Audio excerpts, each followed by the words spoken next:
What's up, everybody? You are watching the Bar Bites podcast, the podcast for law students looking to life hack their legal careers by learning from the most successful lawyers and hearing what steps they took to get to where they are today. I'm your host, Michael Goldfaden, founder of the plaintiff's personal injury firm, Goldfaden Law, located right here in sunny San Diego, California. Our guest today is Sarah Havens. Sarah is a trial attorney at the law firm of Phillips & Pelley and has achieved a great deal of success in a relatively short amount of time. If you follow the consumer attorneys of San Diego, you probably recognize Sarah's name as she currently serves on the board of directors and the education chair and facilitates more emails, webinars, and educational trainings than just about anyone else on there. Sarah is also a faculty teacher for NIDA, which is the National Institute of Trial Advocacy, has been named a Super Lawyers Rising Star, a top 40 under 40 by the National Trial Lawyers, and somehow finds the time to be an exceptional wife, mother, and overall matriarch for her family.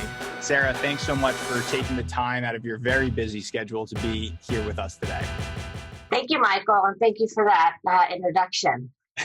Yeah, it was long-winded, I know. Sarah, I'm going to let the cat out of the bag right now and let everyone know that you have just graced us with your presence today. You are 9 months pregnant and somehow are still working hard, finding the time to not only work on all of your cases, but come on these podcasts and do this type of thing with me. So I'm super appreciative of it. And I just wanted to say thank you out of the gate. Well, thank you. I love what I do. So as long as I can physically do it and mentally do it, that's what I love to do.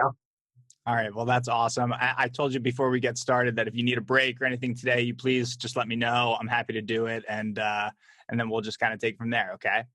Sounds good. All right. So I like to give our guests a little bit of a background into why I started the podcast and why I'm doing what I'm doing. The whole idea behind Bar Bites is to give law students a glimpse into their legal futures. And we like to just invite really successful attorneys, people who have achieved success in their individual fields from a lot of different fields in the legal profession on.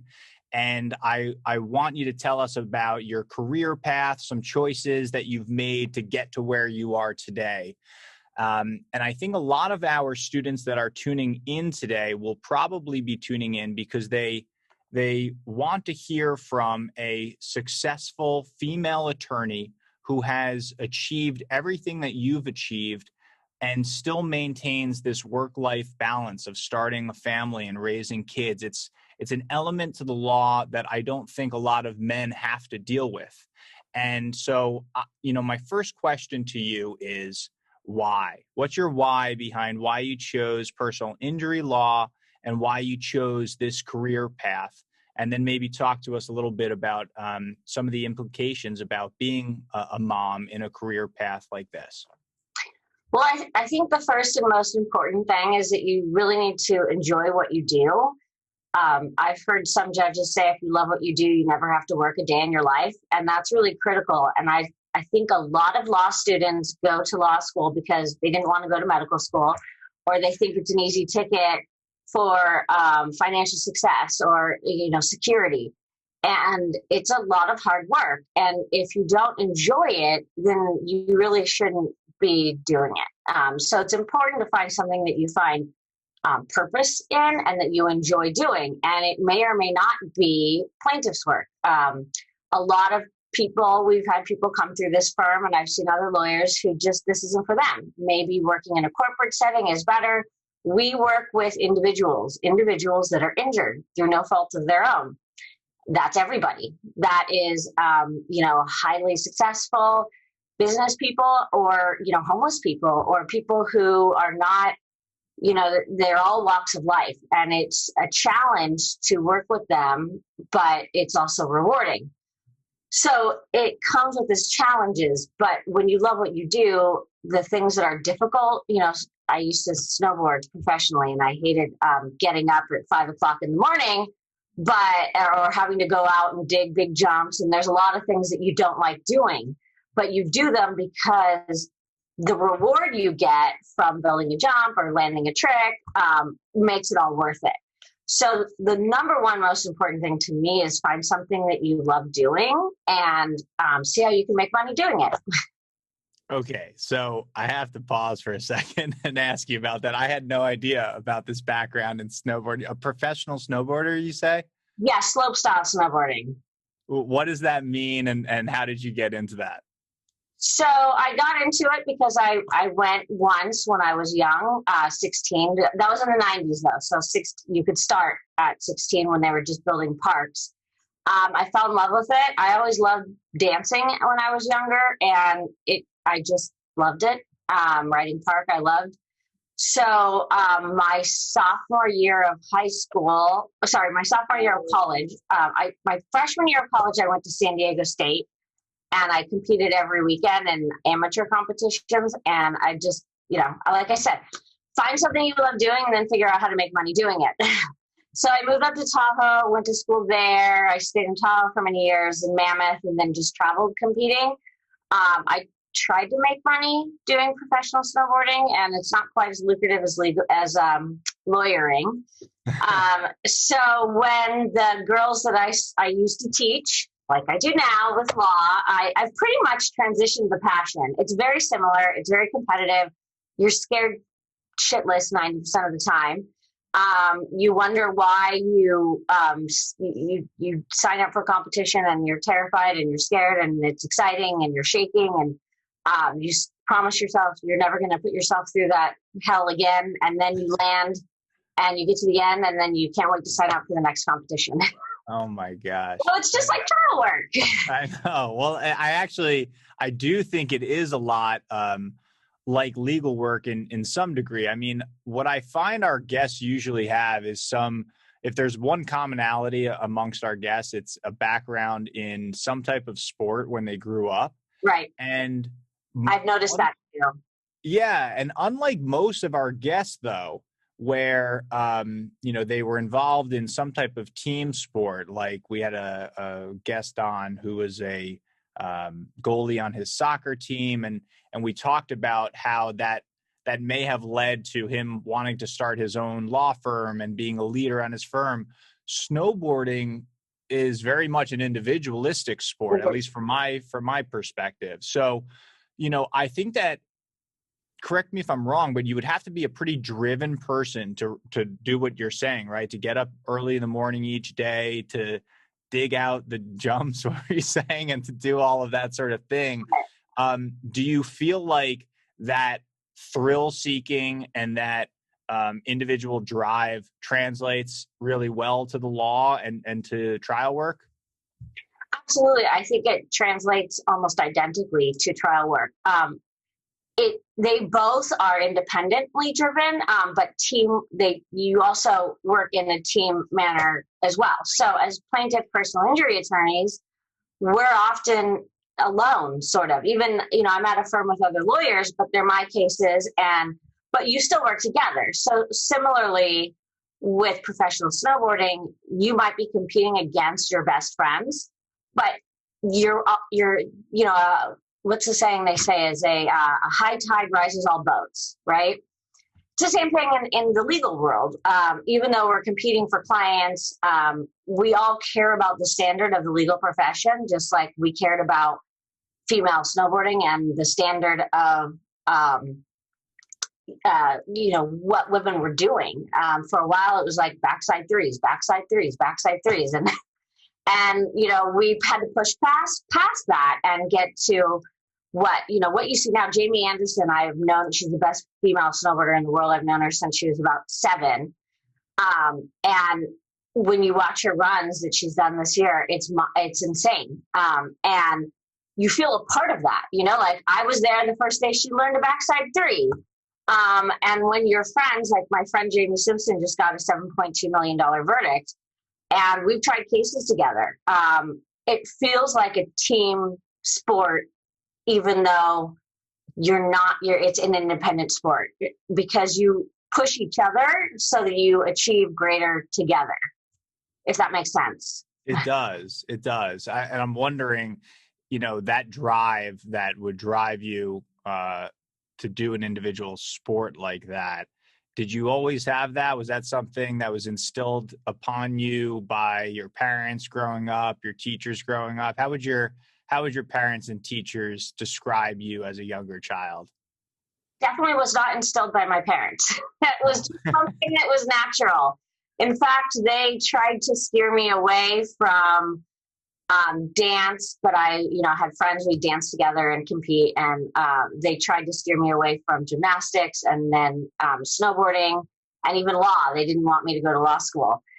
Sometimes when somebody who has an ingrained tenacity, we try to steer away from stubborn. It's tenacious. Sometimes I think when people tell you you can't do something, it's quite motivating to make sure that you do it. Yeah, I would have to agree with you. I always tell my fiance that's the secret recipe to controlling me, is just telling me not to do something, and I'll usually want to do the opposite. Sometimes I tell my partners that if you want me, if you want me to not or to do something, just tell me I shouldn't do it. So it sounds like you said that your parents didn't want you to go to law school. What did they want you to do? I don't know. It's a good question because it never really asked.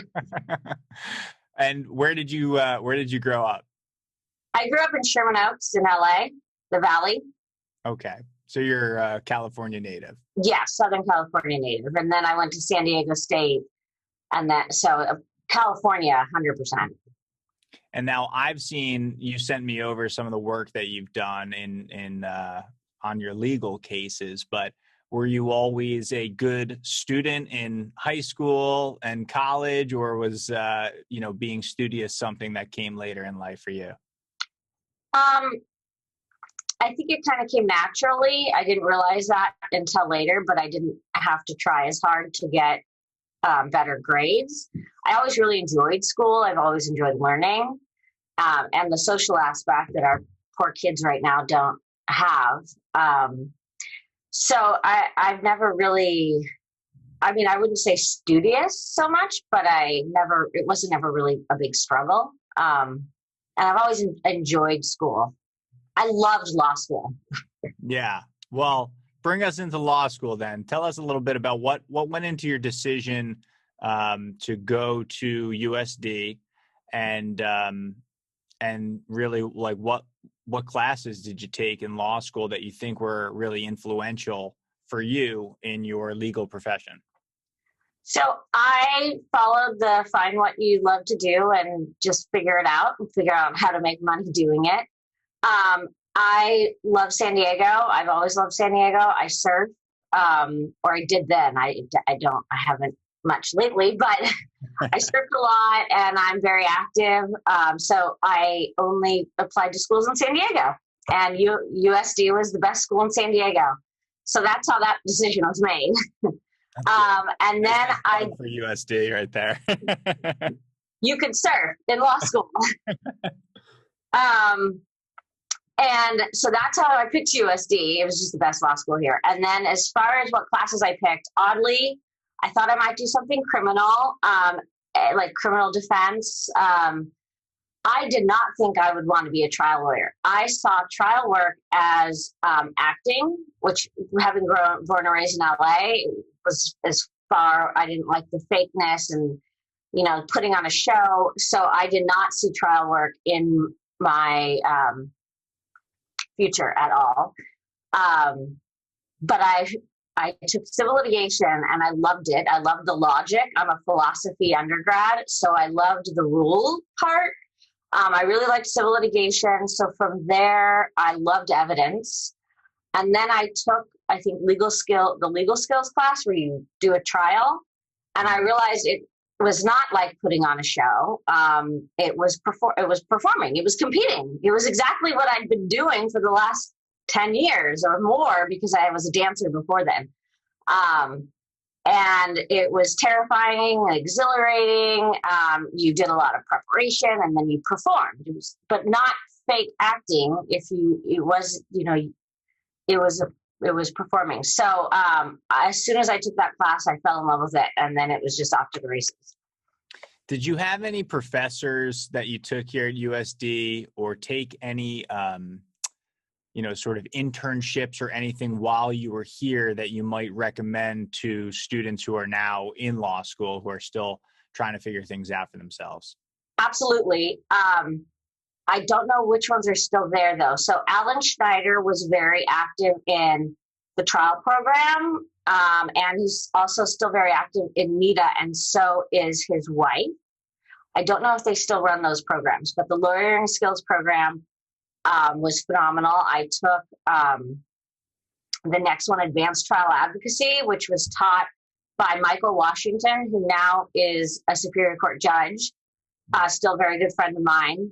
He also works with NEDA. I don't know if he's still doing that, but whoever he would have brought in to work on that are just great human beings. And it would really, by doing that, you'll find out if you enjoy doing that. And if you don't enjoy doing it, then find another class you enjoy. And then the most important, I would say, is I did an internship with the San Diego Superior Court where I worked for a judge. And I worked for then Judge Denton, Judge Stephen Denton, and he opened pretty much all my doors because for some reason he saw something. Now that I know his wife, Cynthia, who is a very, very successful trial lawyer, but has a lot of energy. I could see. So he really opened a lot of doors for me. And that was the San Diego Superior Court internship. They pair you with a judge, but working for a judge is invaluable in whatever area you're going to end up doing. So you can work for a criminal judge, I believe, if you want to do criminal work. I know working for the public defender's office or the DA is great if you want to go on the criminal side. If you want to do civil trial work, you want to work for a civil trial judge in the San Diego Superior Court. And you will draft the tentative motions that, so we would get the motions, and as an intern, you draft the tentative rulings and then watch the oral arguments. I learned so much. I feel like it should be a requirement that people have to do that because you really understand the judge's perspective. And they really always say, you need to understand your audience when you're writing or talking or anything. And the best way to do that is to be in the shoes of the judge. Yeah. Can you let us behind the curtain and maybe give us an example of something that you're talking about? If you don't have one, it's okay. But I'm often interested to hear that because I clerked for a judge in law school, but never really had that same type of experience as, a job working for a clerk who's working as a clerk and paid. But I hear from everyone who does that the experience is invaluable. So what type of perspective do you get when you are actually talking to the judge all the time and you're listening to what he or she has to say and what goes into their decision making? I mean, is there a specific example that you can think of to maybe let us in on that world a little bit? I will say that what I didn't understand then, that now that I'm on the other side, is I felt, and I feel that the court feels this way as well, that you kind of have this assembly line of people who come in and it's like, well, my dog ate my homework. Excuses, my dog ate my homework. Excuses, my dog ate my homework. This is late, or, I haven't filed this, or it just felt like that's what everybody was coming up and saying. And I was like, how hard is your job, guys? Get your act together. Now that I'm on this side, I realize the job is very hard. But you really get sick of hearing the same thing over and over again. And a lot of those motions, they might feel novel to you, but they're not to them. And then conversely, a lot of the motions might feel like, well, I do this motion all the time, but it might be the first time that judge has heard that motion. So it's difficult from a practitioner's standpoint because you don't know necessarily what this judge has heard 100 times and what they haven't. When you do the same thing over and over again, like now I have been for years, I have a better idea understanding, well, the judge knows this. I don't need to hammer this in. That's going to annoy them. They're going to say, I've heard this a million times. I don't need to hear this anymore. As opposed to other things might be more complex legally, might be either a new issue, like Sanchez issues are newer, where you do need to brief it and, be more understanding. But the excuses over and over again, and, they're, especially in San Diego, they're really lenient when, if you need more time for something or if you haven't done something. But as far as, that's just what I remember thinking, is that, it just felt this revolving door of attorneys making excuses for their behaviors or their just things in general. I don't know if that answers your question or helps at all. And really what I'm hearing is be prepared, right? Because one of the things that that I see, I'm sure every generational divide probably feels this way. I'm sure that my parents feel this way about my generation, and my grandparents probably felt this way about my parents' generation. But really being professional, being prepared, and just going in and looking the part really makes such a big difference in so many people's eyes, whether it's a judge or whether it's your first job that you're working as, a law student into a legal practice. I think that something has been lost over the years, and I'm seeing it a lot now too, especially amongst the younger generation. And maybe part of it is just being new in the field of law. But I was always taught to really show up on time, if not early, be prepared, and really don't make excuses, exactly what you're saying. So I think that's a really good point, and one that our law students listening in should probably take close to heart.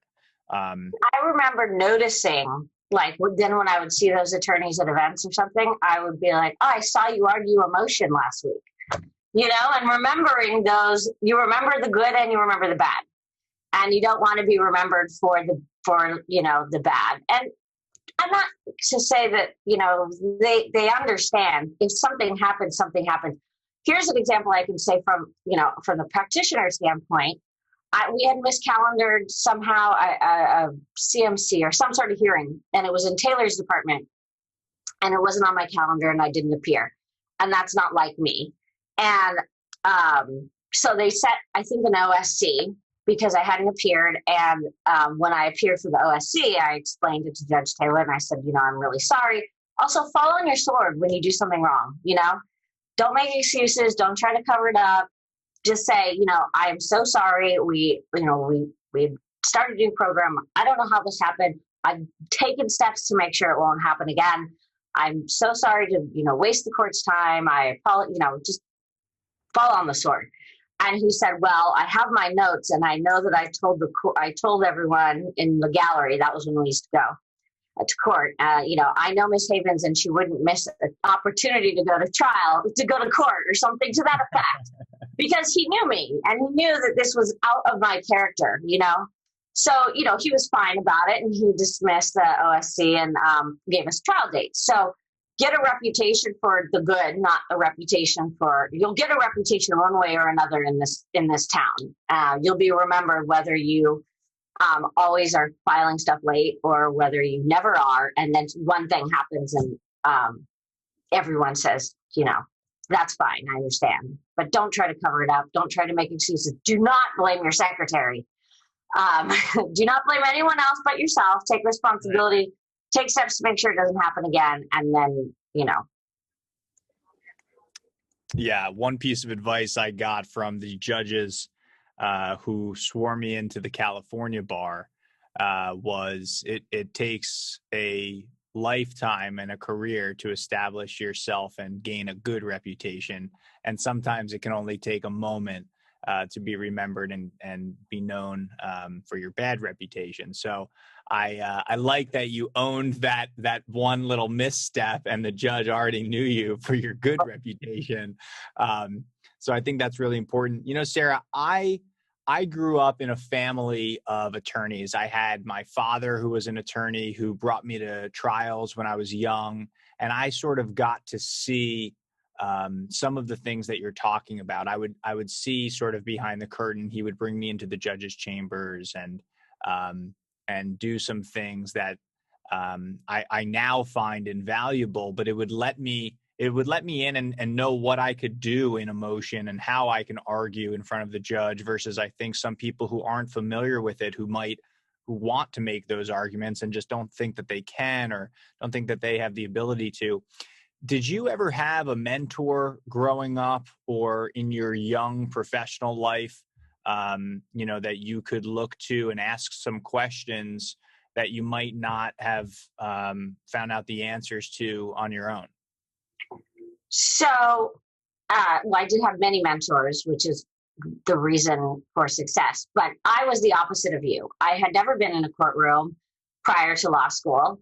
I had never worked in a office. I didn't understand professionalism. I felt through the beginning of law school, this is a line, but like I was wearing patchouli in a room full of Chanel.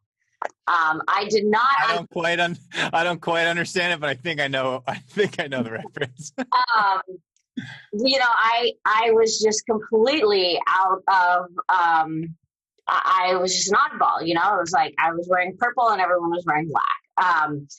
I stuck out. I didn't get it. I was from the action sports industry, isn't the most professional at all. And then I was, waited tables at bars at night. So that was my understanding of professionalism. When I went to legal events, they were open bar. I mean, they were open bar. What do you do when it's open bar? I don't think of them that way anymore, but it was a rough, rocky start for me. I will say it that way. And I remember, when I first worked for Judge Denton, some of just the professionalism in an office, things that you wouldn't even think about. Like, I remember they wanted the judge to talk to me, and I was like, well, should I go wait in his office? And they were like, no, that would be weird. I'm like, no, that would be weird. Like, you're going to just go hang out in his chambers in his office without him there, like waiting for him? I'm like, I have no idea what that should look like. I'm like, okay, I guess I'll sit on the couch outside. For all those people who did not have parents who were in law, who were lawyers, who never watched a trial and never did that, it could be rough at the beginning, and you don't necessarily even understand what's different from you. So that took a while. And I will say that I think that's why the plaintiffs community lended to me so well, because I was kind of real, and in a Punky Brewster sort of way. So early on, I think once I clerked for Judge Denton, he was quite a mentor, and then John Gomez was a mentor of mine as well.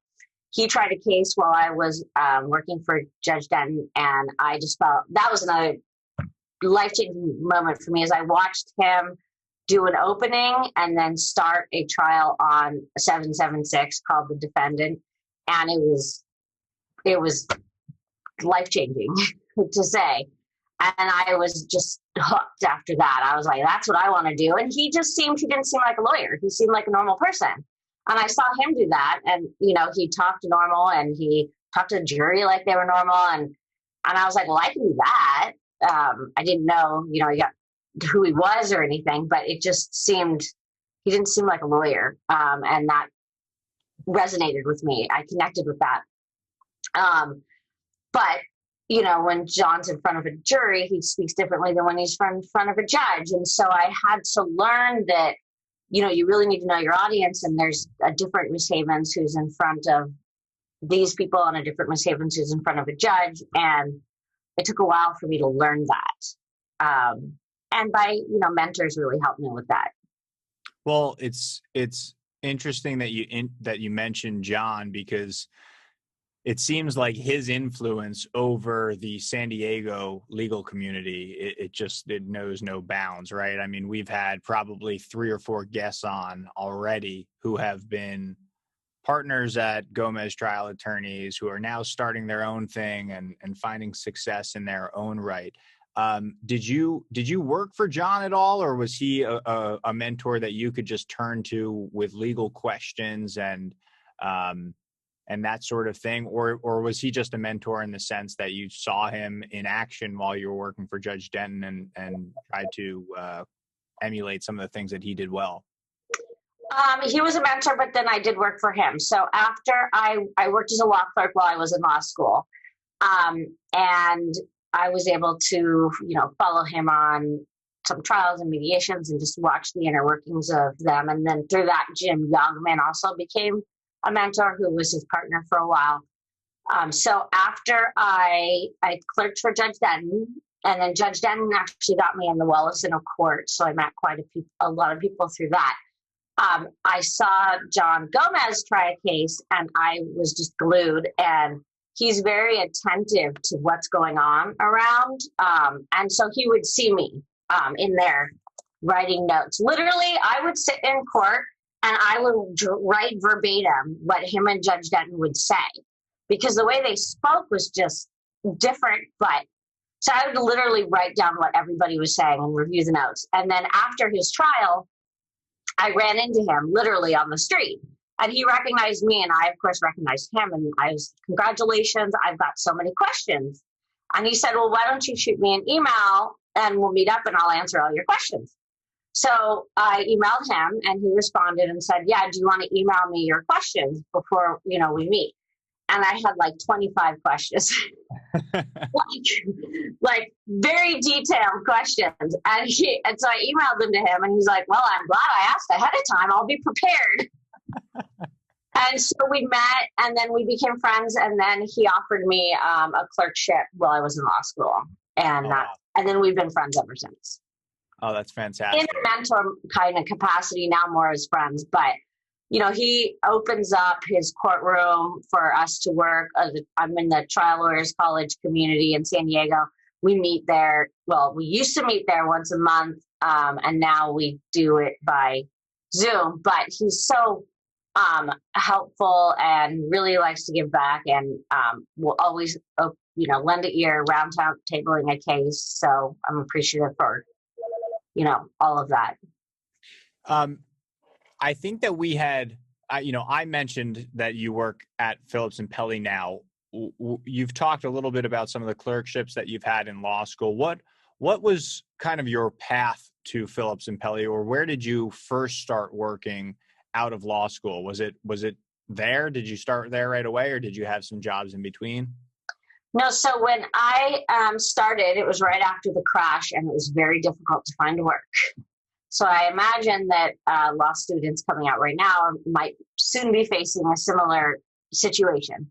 Right. So it's very difficult to find a job, and I wasn't in that top 5% of people who were getting jobs. And plaintiff John was not nearly that big then. He wasn't in his new office. He was in his old office that was on Fifth Avenue. I mean, it was a tiny. He only had a few attorneys. And, he gave me some contract work. I did a lot of contract work for a lot of plaintiff attorneys. Jim Youngman helped give me some work. So I was working as a contract lawyer for attorneys all over town. Wow. Now of whom some of whom are judges. So make sure that, and my work was really subpar. I look back and I go, God, I was embarrassing, but they understand you're new lawyers and you don't learn how to practice law in law school, unfortunately. So you really have to, hustle. So the first job I got actually was doing contract work as a class action firm. And I learned quickly there that I did not like doing class actions, because although they said it was complex litigation, it really just means you're doing a lot of paperwork.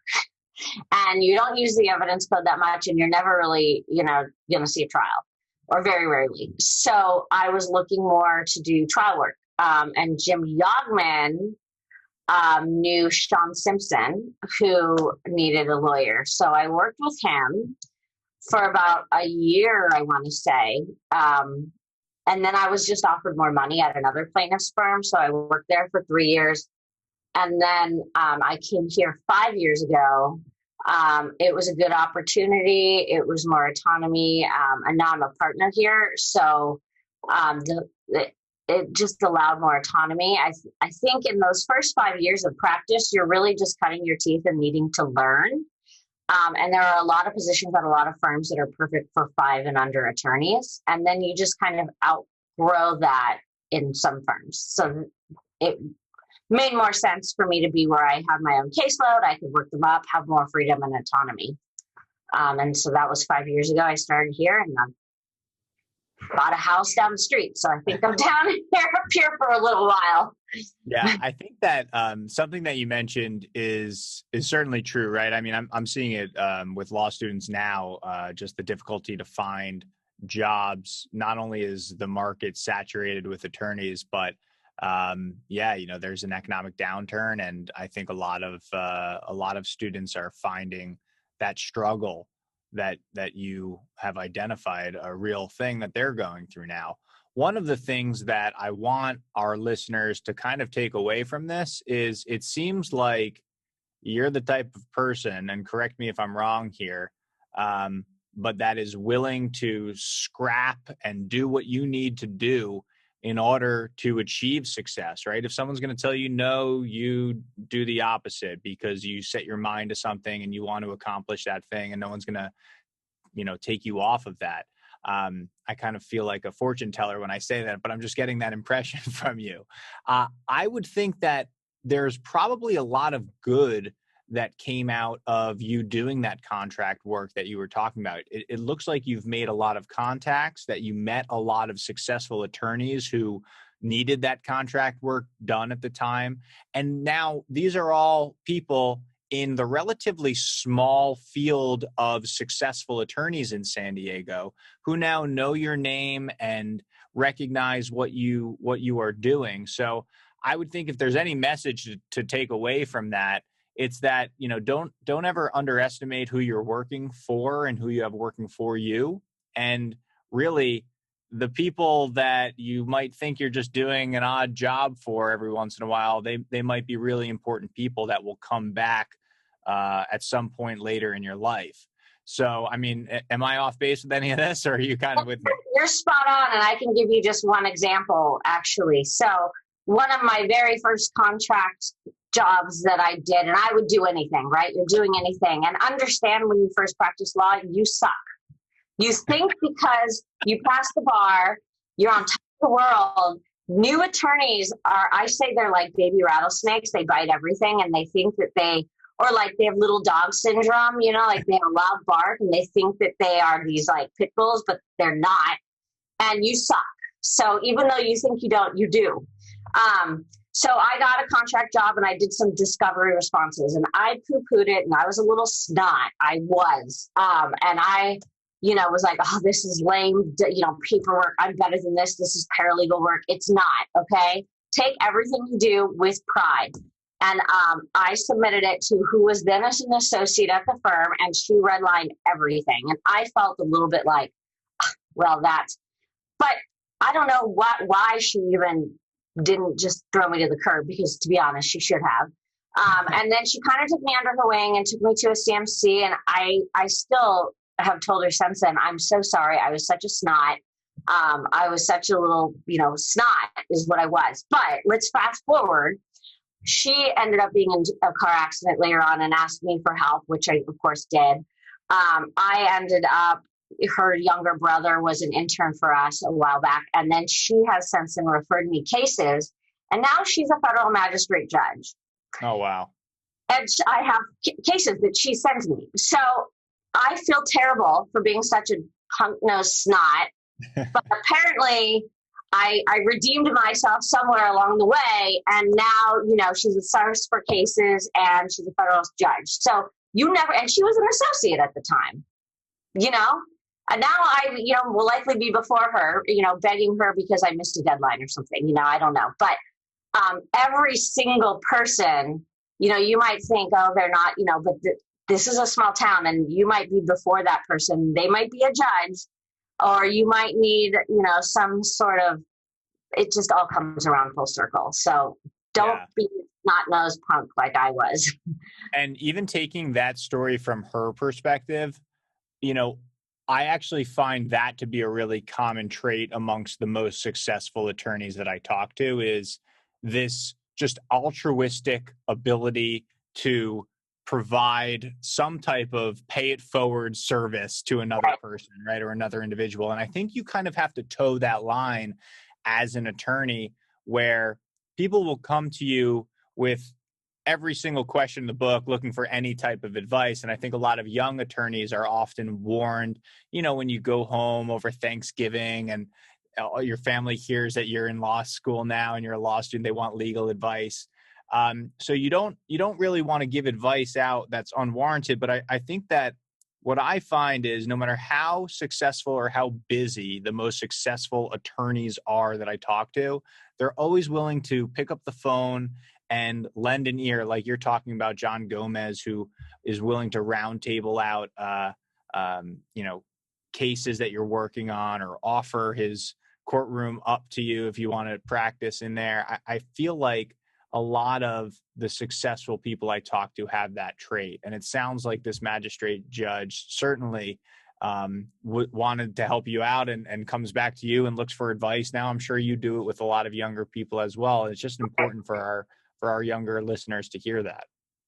Yeah, I still feel bad. I still say I don't practice much federal law, but I have, mentors that were friends of mine on the state bar too. That now, it's weird because I've only been practicing for 9 or 10 years, but a lot of these people that I were friends with are now on the bench, or they might be opposing counsel, or it just comes full circle. So you just really never know, and you just really want to keep the ethical. You will come back around, and people used to tell me that when I was a newer attorney. But keep the ego in check, and also just work hard. That was one thing that actually John had just recently spoken about, how when he was a new attorney, he always made sure that he was there before his boss that was left, and left after his boss. And I was the same way. So even if, your work kind of sucks because you're a new attorney, if you show that you're willing to really work hard and change, I think that makes up for it. But we've noticed in the newer generation, I've noticed the same thing, that we're not seeing that same work ethic as much as we were before.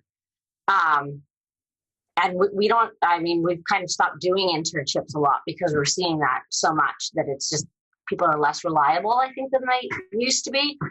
So the good news about that is that it's a lot easier to really stand out, but you really want to show that, you'll take anything, even the grunt work, and you'll put pride into it and make sure that it's not paralegal work, or this is I remember getting tasks that I thought were ridiculous and not putting, like going through the medical bills. Well, I go through the medical bills all the time.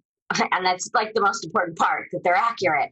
And I double check, but I, for some reason, thought that must have been some lame paralegal job. So, don't write off tasks. Take everything that's given to you and, put your 100% effort into it and make sure it's right. Because somehow I have redeemed myself, and some of these people still worked with me, but I regret that. And I've expressed that to them since then.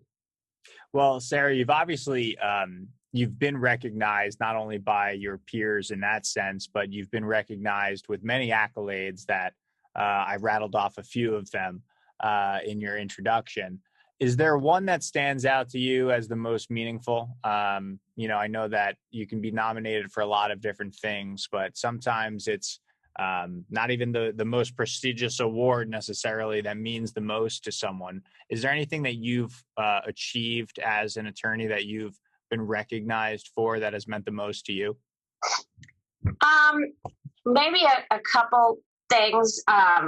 One obviously is, being a graduate of the Trial Lawyers College.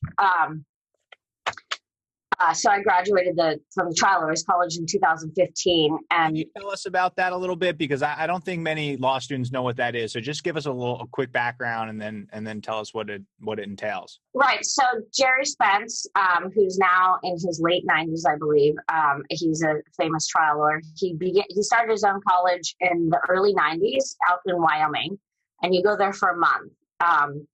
And most people that we know that are famous in our field, we were mentored by Jerry and were trained by Jerry. So Nick Rowley is obviously the most famous one. John Gomez also was in our own locally, Ben Bunn, Ken Turek. So a lot of people were mentored by him and used his trial techniques. And so I graduated from the college in 2015. It's a 3-week college, and it brings you into a community because the graduates, we meet once a month and roundtable cases, and we work together, and it really brings you into a family. And John Gomez's courtroom is called the Spence Courtroom.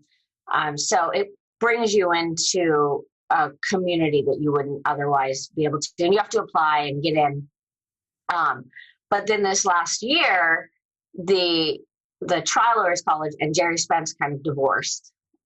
He went his own way, and it's been a rough year, 2020, for many reasons. But one of them was that the trial lawyers college dissolved, essentially. So the trial lawyers college is now no longer affiliated with Jerry Spence, and Jerry Spence has started something else.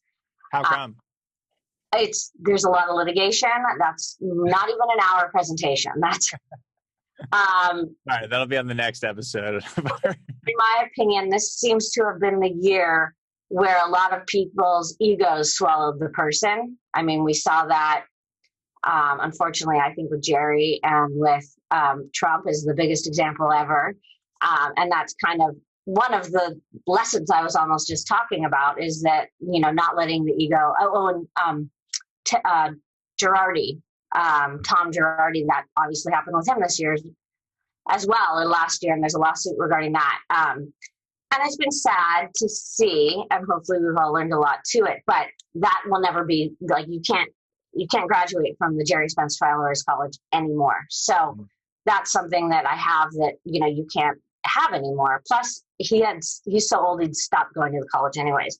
So that one, and I think, being a faculty member of NIDA is similarly rewarding, because you train and teach, and so not so much the awards so much, but the things that you've accomplished. Because awards are really, they're popular. You need them, but they're kind of just popularity, and they want your money, and it doesn't seem as rewarding as actually accomplishing something like graduating from a month-long course, or being accepted into the NIDA faculty. So I think those are probably what I'm most proud of. And I guess the board of the education work that I do on Consumer Attorneys of San Diego. Yeah, well, rewarding. The Trial Lawyers College, I imagine as part of your month there, you're learning some invaluable skills as well, right? In addition to just being a member of this exclusive club. I imagine you learn some pretty valuable skills with that program as well, right? Right. You're on your feet the whole time. So you're performing. It's kind of like I used to go to a High Cascade snowboard camp and train and teach all summer long. And you're just training and teaching all summer long. And you're getting on your feet and you're practicing. You bring your own cases and you work up your own cases. And then I went back the following year for another program, a graduate program. And it just makes me sad. I was supposed to go last year. Obviously, COVID made that not happen. And now it's not there. So, I was planning on going this summer, but, so it makes me sad. But yeah, well, there'll still be stuff. I don't know what will happen between COVID and the whole situation. But, it was something that meant a lot to me. And I learned a lot and you grow as a person. So as lawyers, it's not a job, right? When we're lawyers, that's who we are. It's part of our identity. It's part of our passion. So when I'm a wife, I'm a mother, I'm a lawyer, and they're all kind of, go together. They're not divided. They're not independent, And is that something that that your partners at Phillips and Pelley encouraged? I know that it's no longer in existence now, but is that something that you were able to do for a month while you worked there, and they were big supporters of that? I was at my last firm when I did that. They probably would not have been. They probably would not have been. So it was a good thing I did it before. Right. They the week when I went for like 10 days, they were kind of supportive of it, but they're more business owners. So, so probably not, but most firms aren't. Yeah. Well, let me ask you this question. What drew you to Phillips and Pelly? Obviously, you know, you're a partner there now. You've achieved a great deal of success there. So what drew you to that firm in particular? And you know, obviously you have your choice amongst working in a lot of different areas, including as many attorneys are faced with the choice of going out on their own and doing their own thing. So what is it about Phillips and Pelly that drew you in? I think a lot of it often is timing. They were looking, and I think that's how it works often with a lot of firms, is that you're looking when, or even relationships, you know, you're looking when they're single. You know, it's kind of, I think there's, for some reason, I'm using a lot of Sex and the City lines today. Watch the show in like a decade. But Miranda one time said, you know, it's like the lights on a taxi cab, you know, and you're looking for a taxi, and that's how you end up jumping into the one. But a lot of it was really just timing. I was looking to move when they had somebody leave, and it was a good fit. I liked the autonomy. I was actually interviewing with defense firms at the time, and I had almost gone on a defense firm. And this place was, it's, you know, it's contingency. I eat what I kill. So I'm not a salaried employee. And that was scary. Obviously terrifying, because I'm the breadwinner of the family. Then now I'm the sole income earner. So that was scary. It was either, you know, a defense firm where I had, you know, great benefits and a salary, or here where I wasn't going to make any money for a while, and I was going to eat, and I was leaving a place that was a salaried position too. Can you So it was talk about scary. that? I don't mean to interrupt. I just want to know, what does that mean? And you know, obviously there are huge benefits to eating what you kill, to use your line. I also like that Miranda line. That's really funny. From the East Coast. So the idea of a taxi cab light going on, I like that. What does that mean? What does their business model kind of look like? And how many attorneys work under the Phillips and Pelly umbrella that have that setup? So we've got two main partners that are the main equity partners, and they are the named partners who started it, you know, 20, 30 years ago. And then we have three non-equity partners, and we all have our own caseloads, but it's pretty autonomous. It's similar to almost, you know, we all have our cases, and then the percentage of, you know, I get a percentage of every case that I settle. Oh, fantastic. And there's no salary. So if I don't settle anything, I have no fees. Similar to any other person who has a personal injury practice, if it's their own firm, like you know. Yeah. Because and none of the cases are billed cases. So they're never, the money's never coming from a client. It's coming from a settlement of a case. So if I don't settle anything, but they bring most of the cases in. So, yeah, so I'm trying to explain it. No, it's a very unique situation. I haven't heard of that, you know, before. We have people who work at a lot of different firms coming from a lot of different backgrounds, but it's just a very unique setup. And I kind of get it, right? It's you're going to work under this. I had the same thing when I worked with Sean Simpson. It was similar, but it was a different, the numbers were different, but it was similar. It's an old school. They used to do it. Yeah. So Ben Bunn, I don't know if you know Ben Bunn, but he used to be partners with Judge Denton, and that was the setup they had. So it's an older school setup, I think, because legally it becomes complicated with the new employment laws, which is why it was easier for us to become partners. So it's more complicated these days because of the employment laws, but I think I find it to be a much better workout. Yeah, and you're probably motivated in a way that's sometimes hard to motivate just a regular salaried employee, right? As I face this decision of expansion into hiring more people, I'm always trying to put myself in their shoes. And I was always the type of person who I would rather eat what I kill, so to speak, right? I would rather know that the efforts that I'm putting into a case and the value that I'm driving for that case is also going to benefit me at the end of the day. And it's just it's a cool, unique setup that I haven't really heard before. So that's fantastic. Yeah, and the opportunities are really endless. And I will say that, you know, I was terrified to start, but I think I doubled my salary the first year and like quadrupled it the next. So Wow. if you're willing to work hard, it works. Yeah.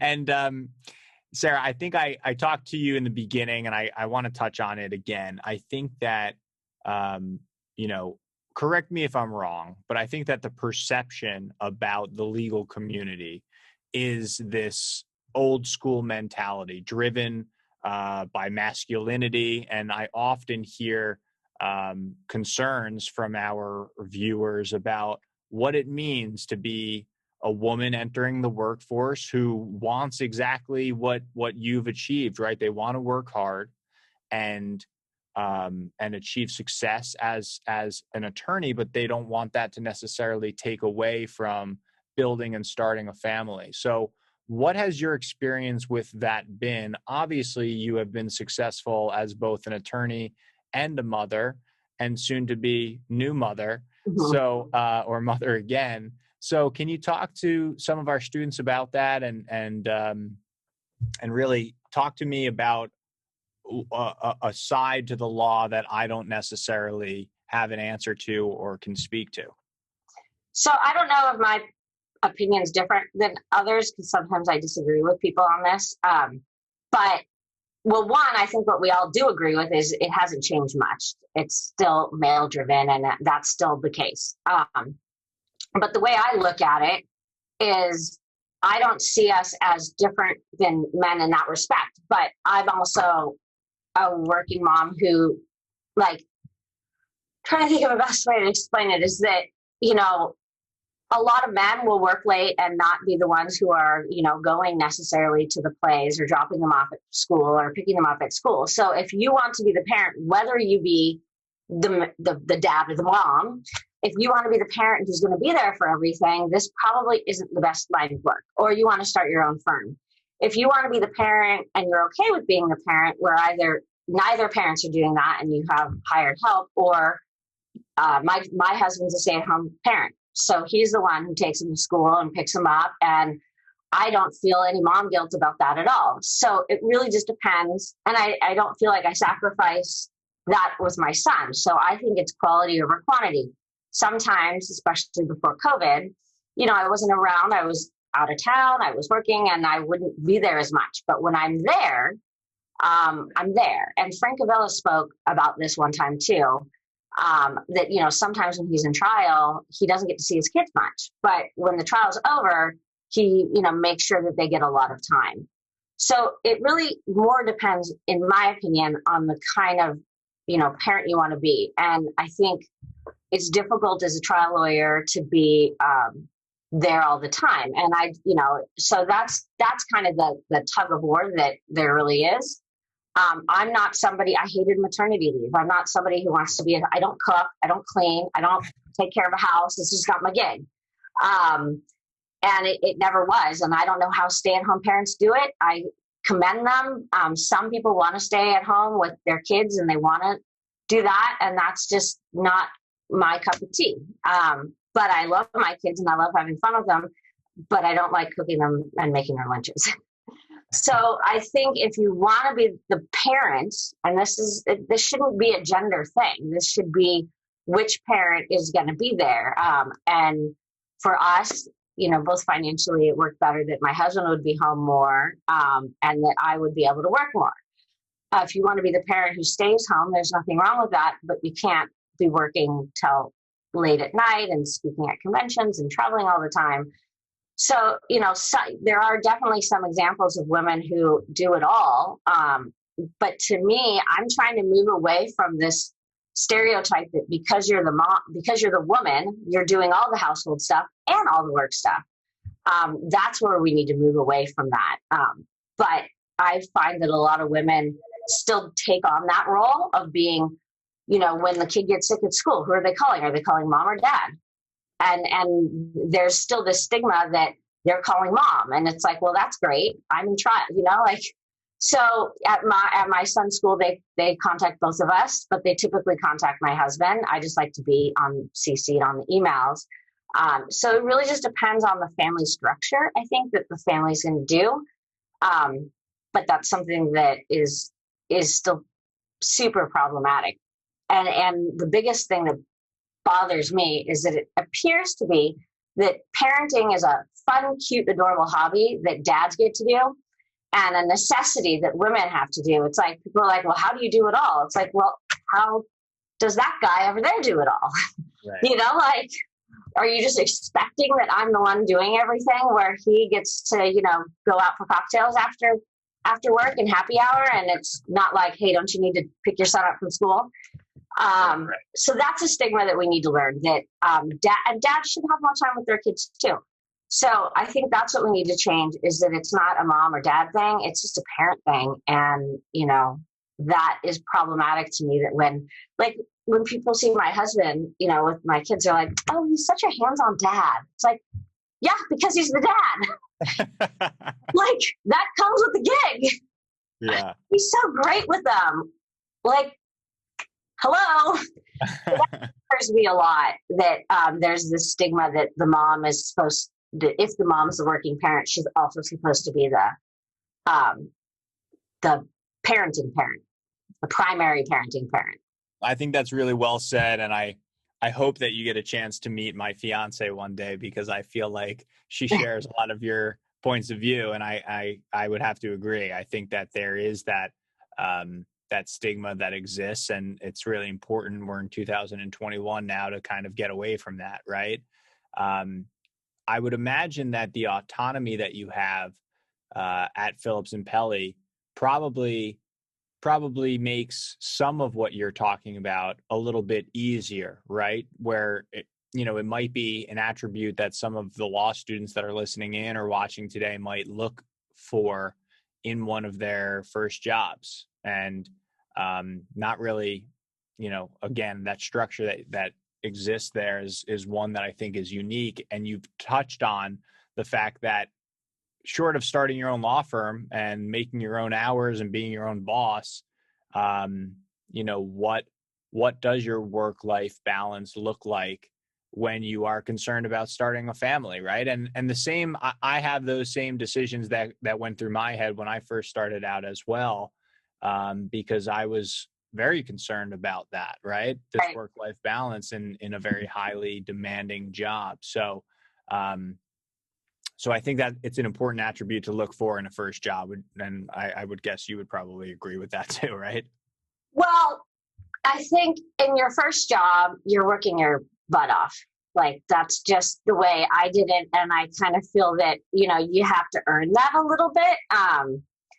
And, I know they really push work-life balance a lot, and I have gotten better at achieving that. But my first 4 or 5 years, no, I was working 100-hour weeks, and a lot. And I think that's kind of what we're not seeing so much anymore. And, when you're first out of law school, law school is like a vacation. You start work at 11, you kind of are on your own schedule. Like, you don't have to work that hard in law school. I'm sorry, but you don't. Right. Like, you think it's really, really hard, and then you start practicing, and then it's really, really, really hard. And when you screw up, you don't get a bad grade. You get sued for malpractice. So it's I really believe that you really got to put the time in at the beginning and really work really hard. And maybe you don't get a lot of work-life balance for the short period of time at the beginning.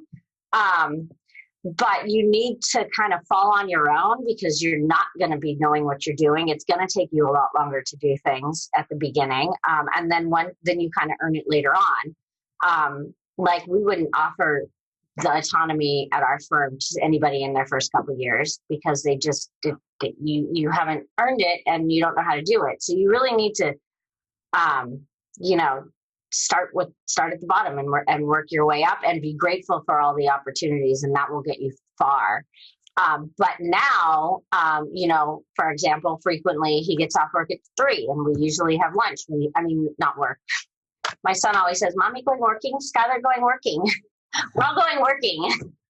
So when my son, my 3-year-old, gets off work at 3, we have lunch probably most days together, and then we'll all meet at lunch and I'll come back. So, there are ways to integrate things. I get up, we watch cartoons in the morning before I go to work, and hang out, and then he goes to preschool and I go to work, and then, we try to do a lot of camping. We've got an RV. We do a lot of family trips, and you have to, but it takes a lot of time management and calendaring, to make sure. You have to just put it on your calendar and make it a priority as well. That's cool. I'm jealous of the fact that you have an RV. That's something that I'm looking to get. What's that? It's amazing. We use it a lot. A lot. Bad, especially out here in California, right? It's not Yeah. something I was used to on the East Coast, but I have come to love camping with my fiance. It's one of our favorite activities that we do together. Sarah, and kids, you need it's just so much easier with an RV. And we've got a lot of toys too, so you need the RV. Sarah, I want to make sure that we talk about some important cases before before our podcast is over today. So let's talk about one that that you sent over to me when I asked you about a case that you'd like to talk about. I've read through the demand that you sent over, which I have to say was one of the most well-written and easy to follow demands that I've ever seen. I mean, it was about 36 pages or something when I took a look at it, but I loved the way that you just incorporated the pictures seamlessly into the actual demand. And I don't know whether it is a typical work product for you or not, but I just thought it was worth a plug just to say that is the type of demand that if I were an insurance adjuster or a defense attorney and I'm reading through that, it's so eloquently laid out in front of you. You feel for the plaintiff, right? And tugs at your heartstrings in addition to just laying out everything that's easy for them to follow. So as all of that as a preface to tell us a little bit about this case that I'm referencing. Give us a little bit of the background and tell me why you shared it with me and why it meant something to you. So this was a case. My client was in his first semester of his first year at UCSD computer science student. His name is Van Wen. He was riding his bike down the sidewalk to go to the 99-cent store and buy a soda. There was a pretty large uplift in the sidewalk that was owned by the city. But the homeowner next to it had a tree that the tree had uplifted it to about 6 or 7 inches, which they argued was very open and obvious, to be fair, it was very open and obvious. My client went over the handlebars, landed on his face. He severed some nerves in his left eye, knocked some teeth out, and just had some minor orthopedic injuries. But the main injuries were the blow to the head. He knocked out a couple times, and he, as an 18-year-old kid, kind of poo-pooed everything for a bit. He didn't really want to tell his family about it because he had just gained this independence. So they didn't even really know about it until he went back for winter break, and he had all of his teeth missing, and had a patch over his eye. And so the brain injury aspect, the cognitive impairment part, was not even in his medical records for well over a year. But the severing of his nerves in his left eye meant that this eye was up to the right when he tried to move it. So if he looked most of the time, he had double vision, which means you have no depth perception. But what was really the hard part for him was the brain injury, because he could no longer do the I learned at this time, which I now forget, all this stuff about coding and how you make games and all this stuff that he was very passionate about. He loved it. So, that was important. And he couldn't even get through like basic algebra classes now, which to him was very easy. So this case was definitely defended pretty hard because it was open and obvious. It's the city. So we put a lot of work into it and did a lot of research, used a lot of trial lawyers, college, Jerry Spencer skills to discover the story and learn about the family. But we had a lot of challenges with that because their culture was very much so that it was very prideful. So we couldn't talk to any of his friends or family. They didn't want anyone to know. So I had to try and prove this without any of his high school friends, all of whom wanted to help. They all wanted to help. They all said, yeah, we want, we want to help. But the father put an end to any of that. So that's pretty much why we had to settle it. Man, reading through this, obviously I see devastating injuries all the time as, someone who is in the same line of work as you. This particular story was very, very sad.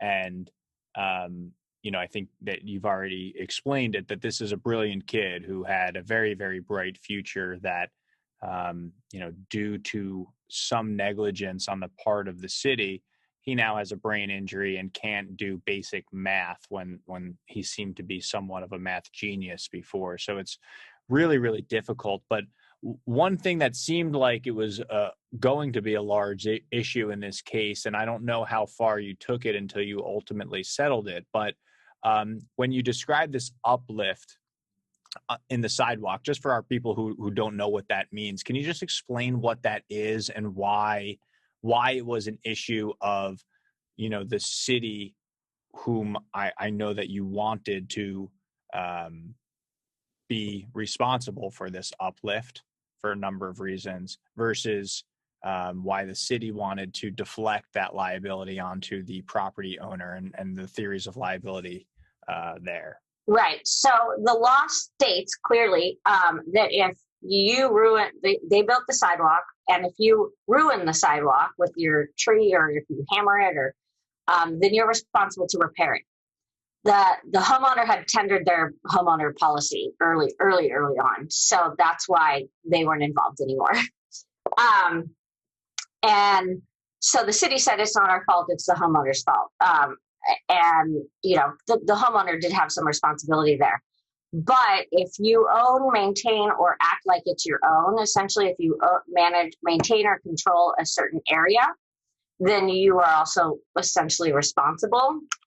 But not having that empty chair was a big hurdle for us, and so we had to overcome that. But then the biggest problem is, on any premises cases, you have to show notice.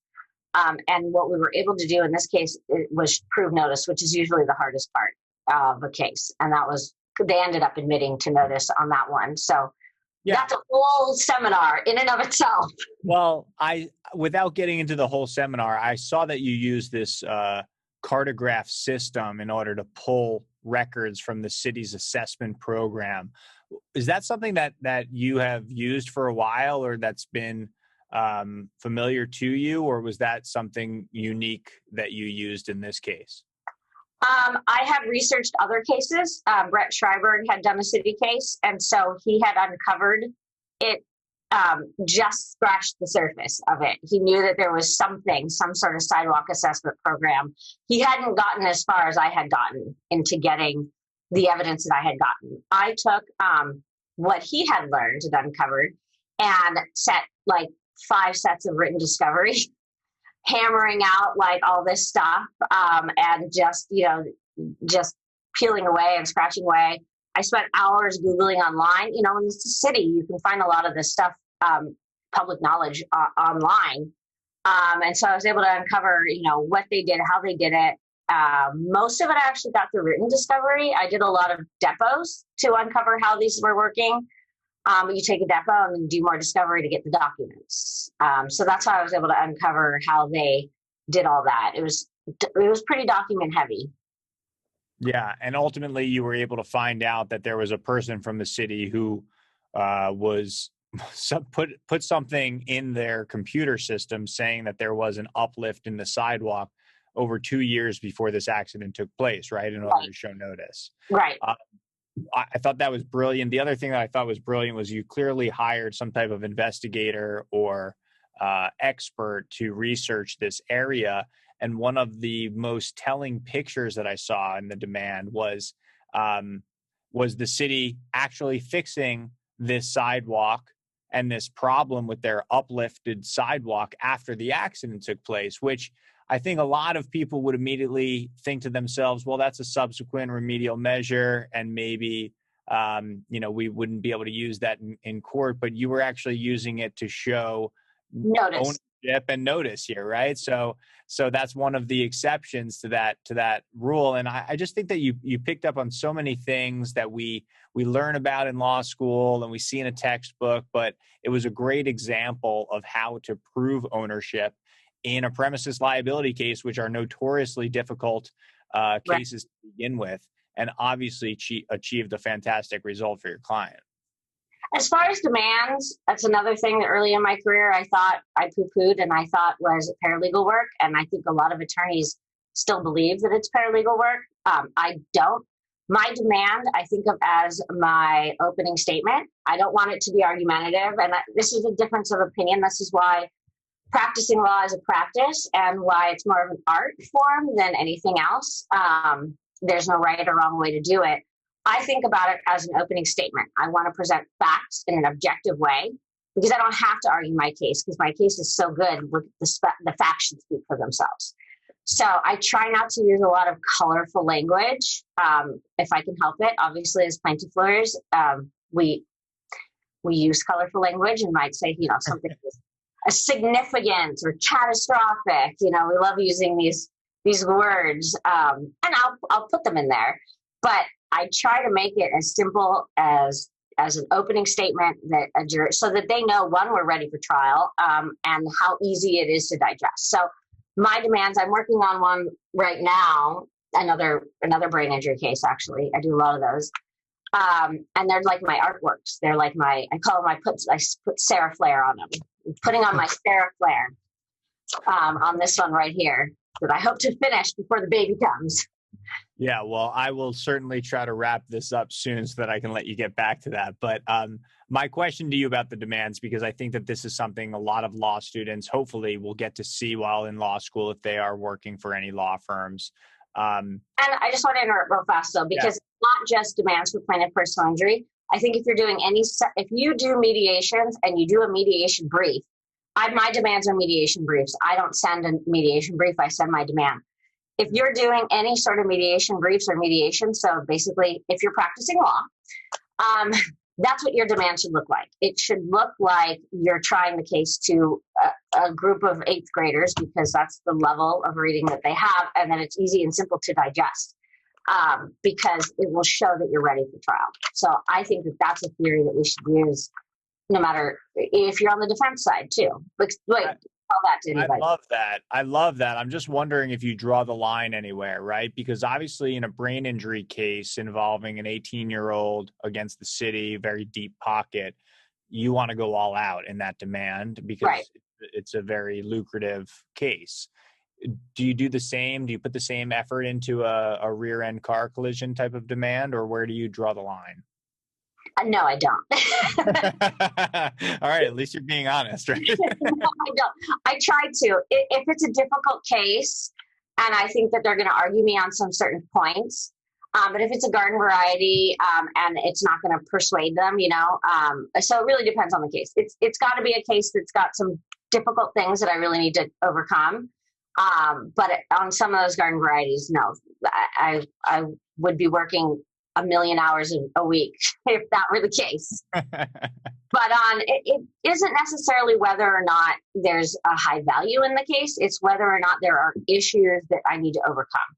So it might be a $50,000 case, but if this particular client was uniquely affected, or there's something, you just get some pictures of a client before the photo and they love to ski and here's them skiing, personalize it. That's really what I like to do is show people like pictures, a picture speaks 1,000 words. So if you can throw photos in there and make it much more easy to read. I just think even when you're sending a demand to an adjuster reads thousands and thousands and thousands of these.